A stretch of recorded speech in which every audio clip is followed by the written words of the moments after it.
कम से कम थोड़ी देर बैठकर हम भगवान का भजन कर रहे हैं या बात कर रहे हैं या चर्चा कर रहे हैं या कोई विषय निकालकर बात चल रही है तो फिर आना नहीं चाहिए। शिव जी को क्रोध आया और शंकर भगवान ने क्रोध में आकर श्राप दे दिया, जिस भूमि पर बैठकर हम पार्वती और शिव बात कर रहे हैं, अगर इस भूमि पर जब भी अब कोई पुरुष इस भूमि पर पांव रखेगा वो स्त्री बन जाएगा। उस वन का नाम था अंबिका वन। कौन सा वन है वो? अंबिका वन। स्कंद पुराण और शिव पुराण कहती है वो अंबिका वन में शंकर भगवान ने श्राप दे दिया।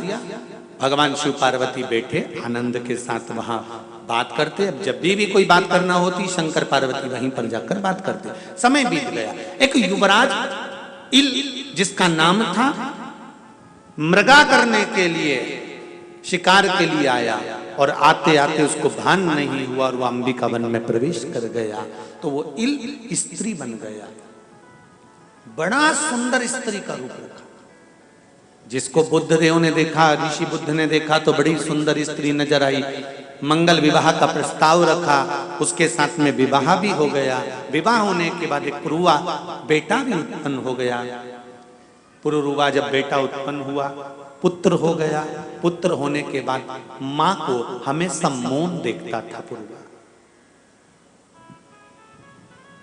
ये प्रत्येक बेटे के हृदय में ये बात होना चाहिए कि मां अपना चेहरा क्यों मुरझाई हुई है, कारण क्या है।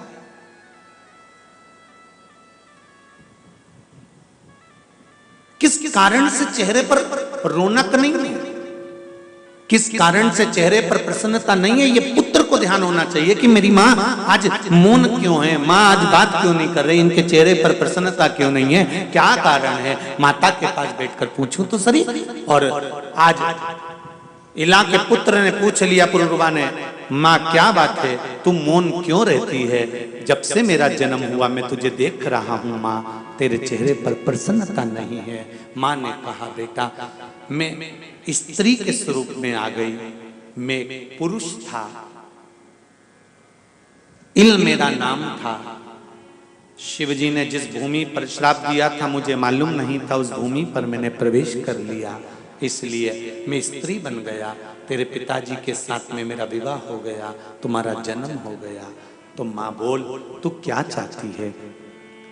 इला ने कहा एक बार मैं अपने उसी स्वरूप में वापस जाना चाहता हूं।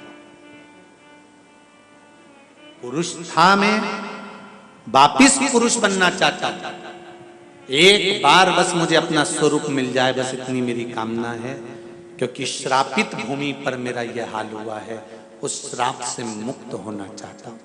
मां तो चिंता मत करना। इला का पुत्र पुरुवा शंकर भगवान का पार्थिव शिवलिंग का निर्माण करने लगा और उसकी आराधना करने लगा। इतनी आराधना पुरुवा ने करी, इतनी आराधना करी, इतनी आराधना करी, शंकर भगवान को प्रकट होना पड़ा।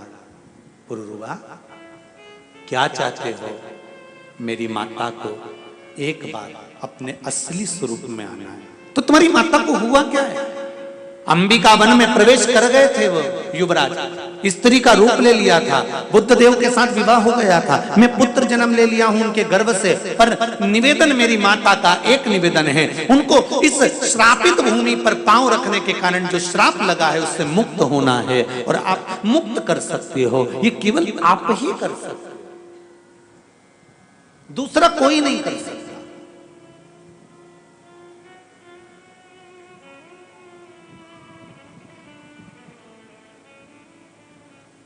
भारत की भूमि पर सबको गर्व होना चाहिए कि ये पावन भारत की भूमि वो भूमि है जहां पर ऐसे स्थान हैं जहां पर पुरुष पहुंच जाए तो स्त्री बन जाए।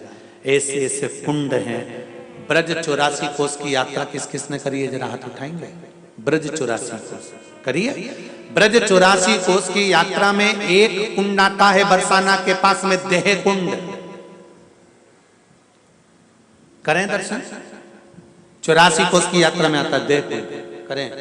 देह कुंड आता है। इस देहकुंड का मतलब क्या होता है? एक बार राजा कंस अपनी सेना को लेकर आ गया बरसाने में, और बरसाने में पहुंचा तो राधा रानी को मालूम पड़ गया कि कंस आया है, वो भी कृष्ण को ढूंढने आया है।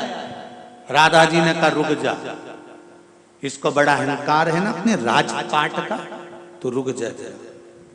और राधा रानी ने अपनी सहेलियों को भेजा कि पकड़ लो उसको और ले जाकर देह कुंड में स्नान करा दो। देह कुंड में जैसे ही राजा कंस का स्नान हुआ, उसके सैनिकों का स्नान हुआ, सबने गोपी का रूप धारण कर लिया, सारी की सारी स्त्री हो गई। राधा जी उसको पकड़ के ले गए और अपने घर में बर्तन मांजने में लगा दिया। किसको? अरे जम के तो बोलो, कंस को। और कंस के साथ के जितने भी सैनिक थे वो सब झाड़ू पोछा कर रहे थे।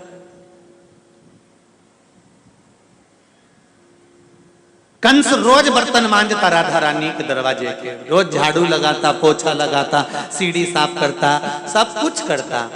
बड़ा थक गया। एक दिन कंस ने राधा जी के चरण छूकर कहा, तुम्हारी सौगंध खाकर कहता हूं दूसरी बार बरसाना नहीं आऊंगा, वापिस छोड़ दो,